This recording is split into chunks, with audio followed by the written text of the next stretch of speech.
hati kuntum tumbuh melata, sayang merbah di pohon cemara. Assalamualaikum mulanya kata, saya sembah pembuka bicara.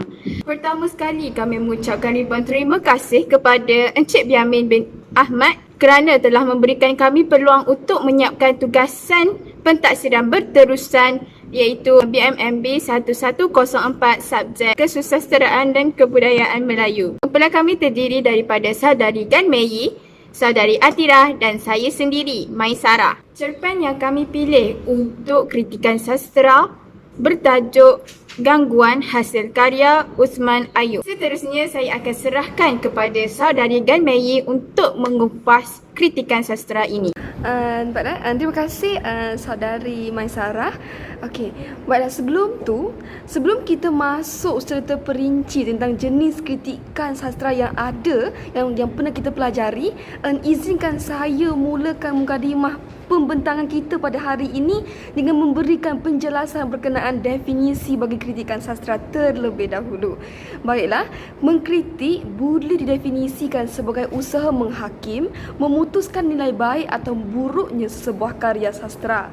Kritikan sastera juga didefinisikan sebagai segala usaha tulisan tentang sastera yang memberi kesan kepada perkembangan kesusasteraan, termasuklah kepada pembacaan dan penerbitan. Kritikan ni dia bukan sahaja alat untuk menilai karya, tetapi juga alat ataupun wahana untuk mengenal dan memahami penulis, zaman dan juga kesusasteraan nasional secara menyeluruh. Okey, pada masa yang sama, kritikan sastera juga merupakan suatu usaha mempertimbang dan menilai karya sastera secara jujur dan sistematik. Kritikan sastera merupakan cabang ilmu yang mempunyai fungsi-fungsi yang tersendiri dan juga merupakan cabang pengajian yang berhubungan dengan hal-hal mendefinisi, mengelaskan, menghurai dan menilai karya sastera. Okey, lepas tu bukan itu saja, karya sastera ni juga merupakan suatu disiplin ilmu yang saintifik kerana ia ditumpukan kepada penghayatan, penganalisisan dan penilaian sebuah karya sastera. Kritikan sastera melibatkan penghayatan yang merangkumi apresiasi, pengamatan itu fikiran, pemahaman, tanggapan, perasaan serta pemikiran yang terjelma sebagai reaksi terhadap suatu bacaan.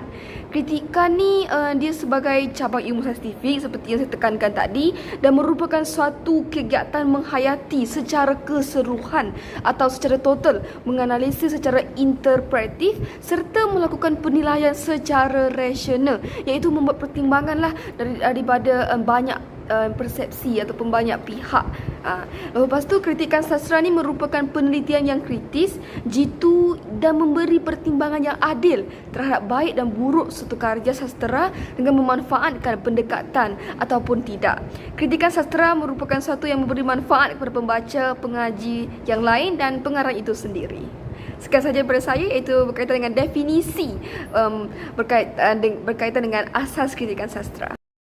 Baiklah, seterusnya kita akan dengarkan secara ringkas cerpen Gangguan ini.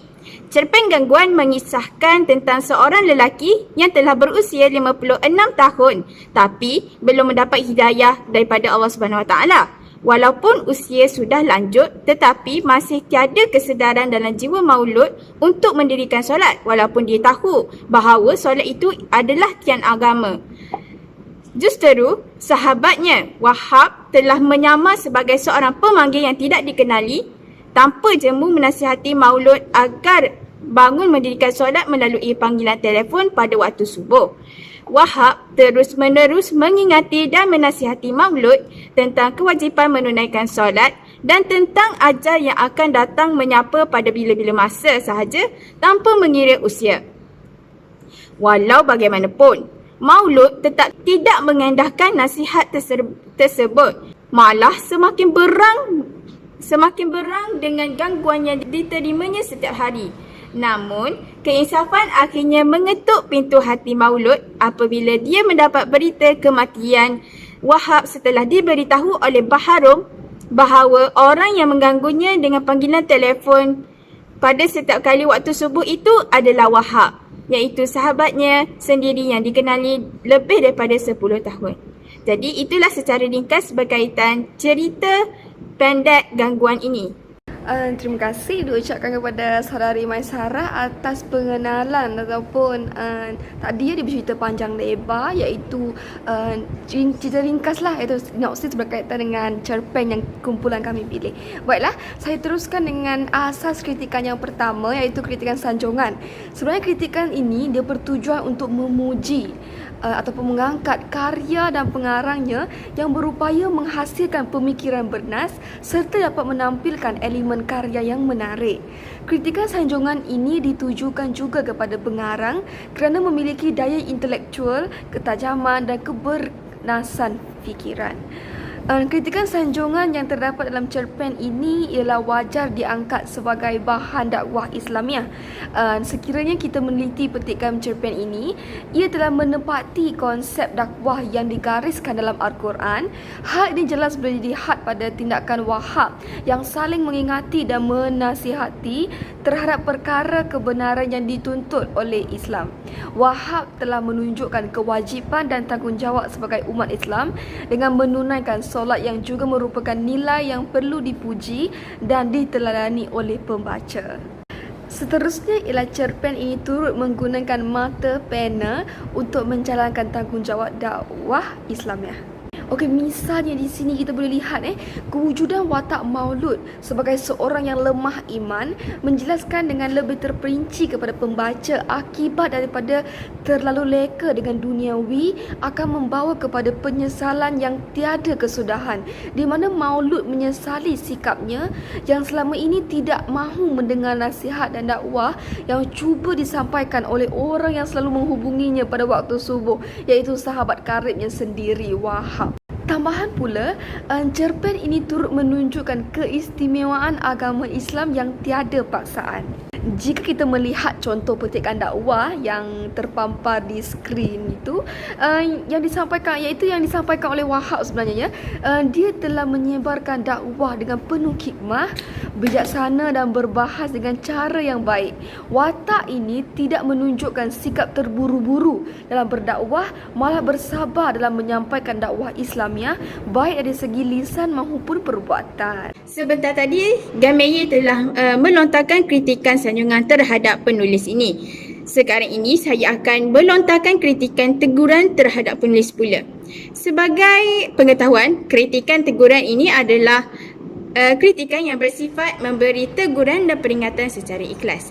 Jadi, apa yang saya hendak berikan kritikan teguran ini? Saya ingin menegur bahawa penggunaan bahasa yang kasar dalam cerpen ini. Hal ini membuatkan hanya segelintir peringkat umur sahaja boleh membaca cerpen ini.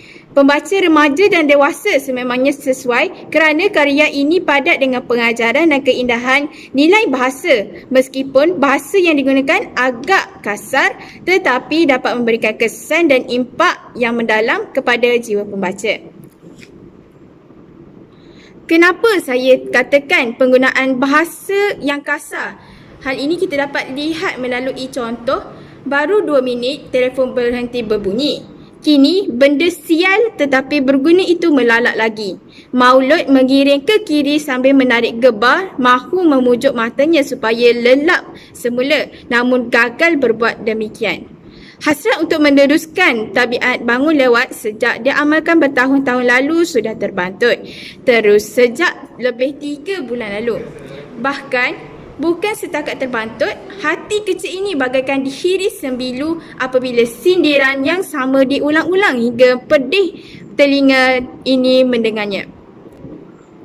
Perkataan sial ini merujuk kepada tidak berguna. Disebabkan itulah, jika hendak memberikan cerpen ini dibaca oleh semua peringkat umur, penulis sepatutnya menggantikan perkataan sial dengan perkataan yang lebih baik. Contohnya, kini benda yang tidak berguna,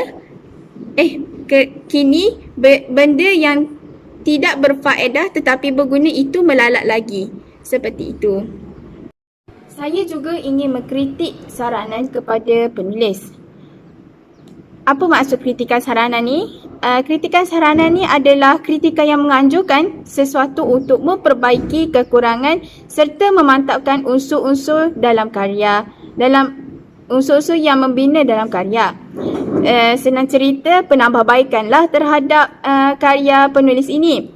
Hal ini, saya ingin mengkritik saranan ini pada pengakhiran ceritanya yang tergantung. Bagi saya, pengakhiran untuk watak maulud itu tergantung kerana munculnya persoalan kepada pembaca ini. Pembaca tertanya-tanya, adakah maulud akan berubah atau dan mula atau sebaliknya. Jadi cadangan penambahbaikan kepada penulis mengikut idea saya adalah saranan kepada penulis agar melanjutkan sedikit pengakhiran jalan ceritanya supaya lebih lengkap dan sempurna. Contohnya, maulud itu terus melakukan ibadah ke, istiqamah dalam melakukan ibadah ke, ataupun kontranya kita boleh buat maulud ini gila ke, ataupun terus terjerumus dalam kejahatannya. Idea tadi bolehlah kita gunakan supaya tidak timbulnya tanda tanya kepada pembaca. Oleh itu pembaca akan rasa cerita ni dah habis. Cerita ni begitu. Macam tu. Supaya lebih jelas kepada pembaca ini untuk membacanya. Baiklah, kita teruskan dengan jenis kritikan sastra yang seterusnya ialah kritikan pendekatan. Okey. So, pendekatan ni merupakan satu proses mendekati ataupun kita mendalami, meneroka suatu karya hasil tulisan pengarangnya. Okey, kritikan ini merupakan satu usaha untuk mencapai pengertian terhadap sesuatu penelitian. Dalam bidang kritikan, pertimbangan atau penilaian pengkritik berlandaskan satu aspek atau tinjauan tertentu. Landasan ini merujuk kepada penggunaan teori atau ilmu tertentu. Pendekatan kritikan yang berkembang ataupun yang banyak digunakan di tanah Melayu kita ialah pendekatan intrinsik, pendekatan ekstrinsik, pendekatan moral, pendekatan psikologi, pendekatan sosiologi dan pendekatan arketaip. Pendekatan intrinsik ni adalah pendekatan terhadap karya sastera menerusi premis bahawa perlu melihat karya itu sendiri, terutama unsur-unsur dalaman yang menimba karya sastera seperti plot, watak dan perwatakan, latar, sudut pandangan dan gaya bahasa. Pendekatan ekstrinsik pula ialah pendekatan yang memberi fokus terhadap memanfaatkan ilmu bantu bukan sastera, iaitu sejarah, agama, psikologi, politik dan sosiologi. Baiklah, seterusnya ialah pendekatan intrinsik dan ekstrinsik ini seringkali dikaitkan dengan pendekatan struktural yang menilai aspek formal dalam karya sastera.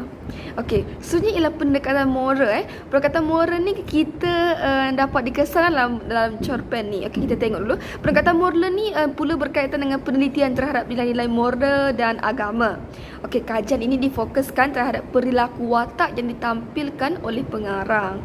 Kita dapat lihatlah sebenarnya cerpen yang kumpulan kami pilih ni lebih kepada berkaitan dengan agama kan.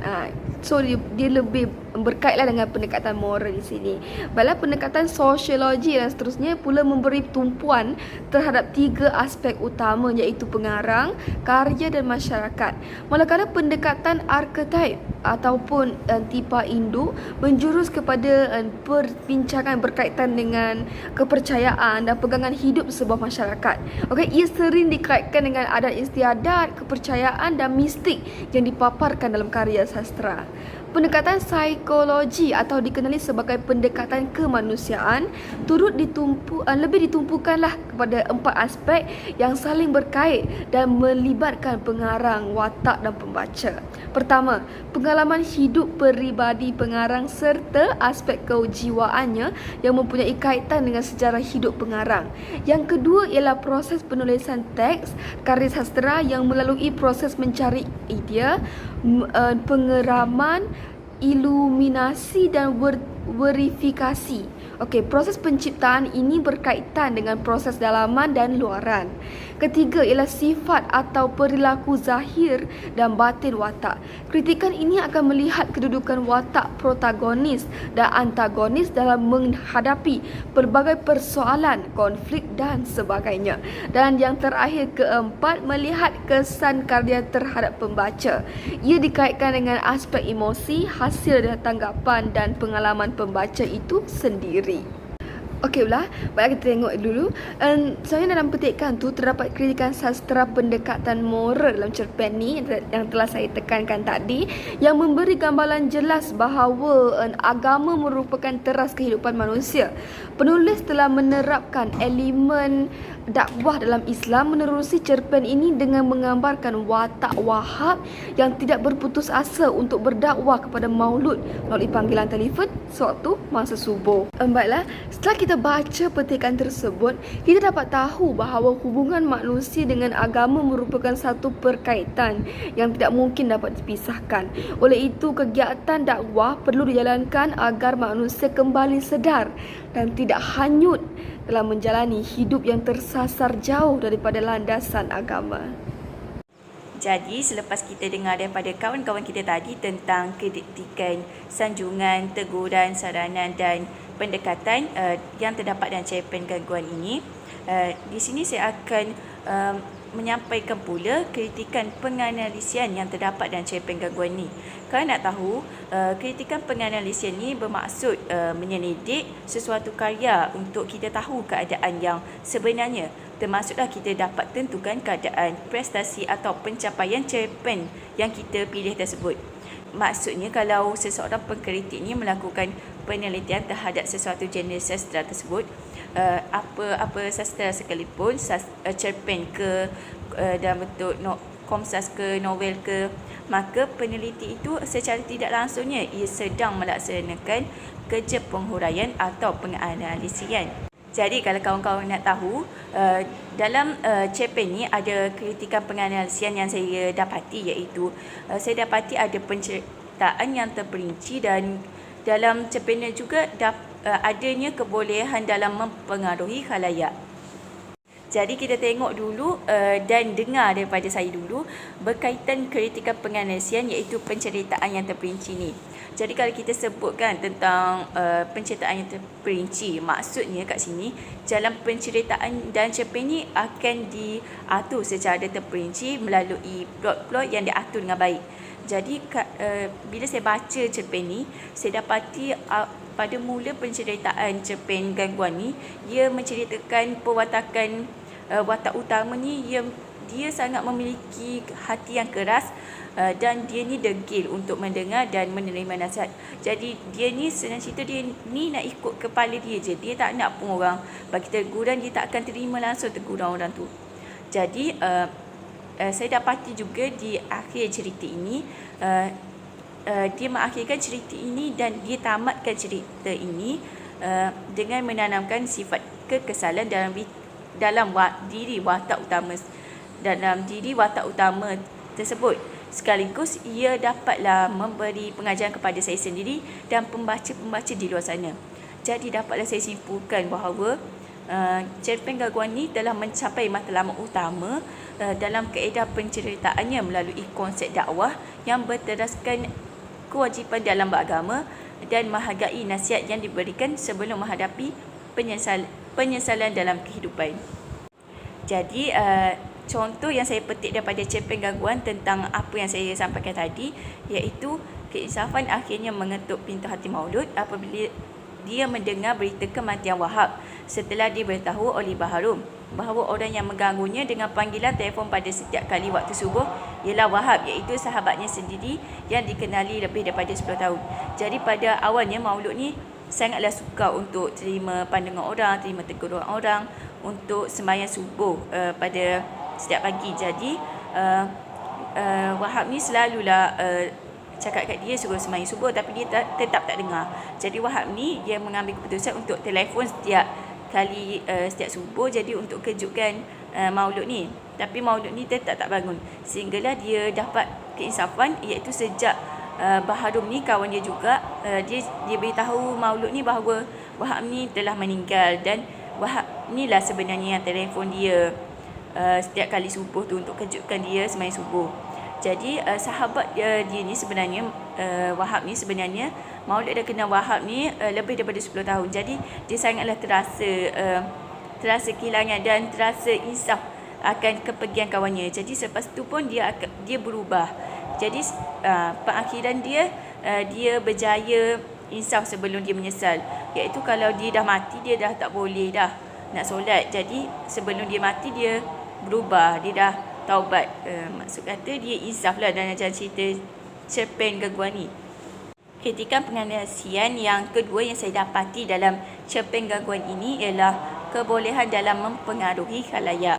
Jadi penceritaan cerpen gangguan ni yang disampaikan berkebolehan dan mampu dalam mempengaruhi khalayak, iaitu dia dapat sedarkan pembaca-pembaca cerita ini. Sebabnya dalam cerpen ni saya dapati adanya aspek pendidikan, dakwah, nilai-nilai tauhid serta pengajaran dalam setiap pengisian yang dilakukan. Jadi sepanjang saya baca cerita ni, saya dapat banyaklah pendidikan dan dakwah secara tidak langsung bila saya baca. Jadi hal ini juga mampu mempengaruhi pihak pembaca untuk membentuk diri ke arah yang lebih baik dan mampu mengambil iktibar daripada penceritaan yang disampaikan.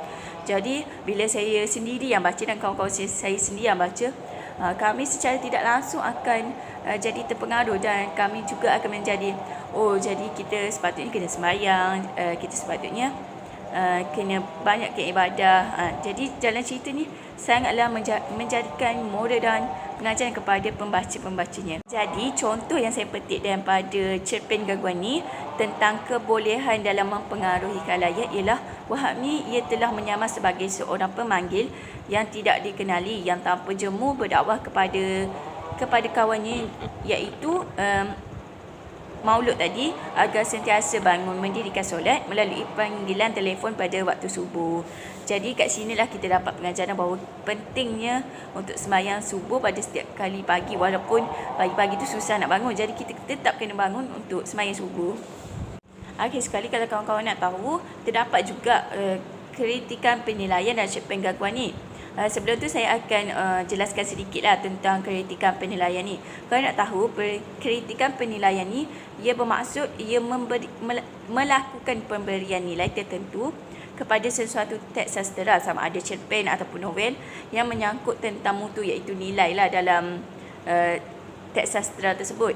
Jadi antara tugas penting yang harus dilaksanakan oleh pengkritik yang menerapkan kritikan penilaian adalah menentukan sesuatu teks karya sastera itu sama ada bernilai atau tidak, mempunyai kekuatan atau keistimewaan atau sebaliknya. Jadi saya kenalah kalau kita nak jadi sebagai pengkritik penilaian ni, kita kena jelaskan sama ada ia bernilai atau tidak, dan cerpen tersebut ada keistimewaan ataupun tidak mempunyai keistimewaan. Jadi selepas saya mendalami dan memahami tentang cerpen gangguan ni, saya dapati ada kritikan penilaian dan cerpen ni, iaitu penilaian cerpen ni berdasarkan tumpuan kepada kewajipan tuntutan yang perlu dilaksanakan dalam beragama, terutamanya orang yang beragama Islam. Jadi penulis cerpen gangguan ini, iaitu kalau nak tahu Osman Ayub ni, dia telah berjaya menyatakan kewajipan dalam tuntutan agama yang sememangnya perlu dilaksanakan oleh penganutnya, iaitu penganut beragama Islam. Jadi medium dakwah ini, iaitu cerpen ni, dapat menegaskan bahawa tuntutan solat tu perlu dilaksanakan oleh semua umat Islam tanpa mengira status maupun umur. Jadi tak kiralah dia kaya ke atau miskin, ataupun dia tua atau muda, dia tetap kena mendirikan solat. Jadi kalau Maisarah dengan Gan nak tahu, dalam cerpen gangguan ni juga, penulis ni iaitu Osman Ayub ni, dia ada menyatakan bahawa ibadah ni kita perlulah laksanakannya, iaitu dengan kita memohon keampunan daripada Tuhan terhadap dosa-dosa yang telah dilakukan. Sebabnya kita tak tahu ajal ataupun kematian kita ni semakin menghampiri diri kita, sebabnya dia menghampiri diri individu tu tidak mengira umur dan masa. Jadi bila-bila masa kematian tu boleh datang. Jadi kalau kita tiba-tiba bercakap pun kita boleh meninggal. Kalau kita tengah basuh kain pun boleh tiba-tiba meninggal. Jadi kita kenalah selalu mendirikan ibadah. Tambahan pula, kewajipan ibadah tersebut telah ditegaskan bahawa ibadah ini adalah bersifat mudah, iaitu boleh dilaksanakan di mana-mana sahaja. Jadi tak sukar pun untuk kita jalankan ibadah seperti solat tu. Jadi kat mana-mana je kita boleh buat. Jadi saya ada petik daripada cerpen gangguan ini, iaitu contoh kritikan penilaian dan cerpen ni, iaitu ayuh jangan buang masa lagi, dirikanlah sembahyang subuh sekarang. Mohonlah keampunan Allah atas segala dosa yang telah saudara lakukan. Sedarlah kematian itu boleh berlaku bila-bila masa sahaja. Percayalah saudara, sesungguhnya sedang menghampiri detik itu. Jadi macam yang saya cakapkan tadi, bila-bila masa sahaja kita boleh mati. Jadi dia tidak mengira masa. Jadi kita kena terus memohon keampunan, kita kena terus beribadah seperti solat. Seterusnya, contoh kritikan penilaian saya petik daripada cerpen gangguan juga ialah maafkan saya kerana panggilan ini mengganggu saudara. Saudara selalu bangun lambat, bukan? Ayuh, jangan begitu saudara. Saudara patut buang tabiat tak baik itu. Saudara patut bangun awal dan sembahyang subuh. Tak dapat di surau, sembahyang saja di rumah. Jadi sebenarnya petikan ini saya ambil daripada perbualan Wahab, iaitu dia telefon maulud untuk kejutkan maulud untuk sembahyang subuh. Jadi saya dapati ketika penilaian dalam cerpen gangguan ini, iaitu kita kena dia sangat bernilai dan ia mempunyai nilai yang tinggi, sebabnya dia sedarkan kita untuk sentiasa bangun subuh awal dan sembahyang subuh awal. Jadi walaupun kita tak dapat sembahyang di surau, kita boleh sahaja sembahyang di rumah. Itu sahaja daripada kumpulan kami. Sekian, terima kasih. Bye.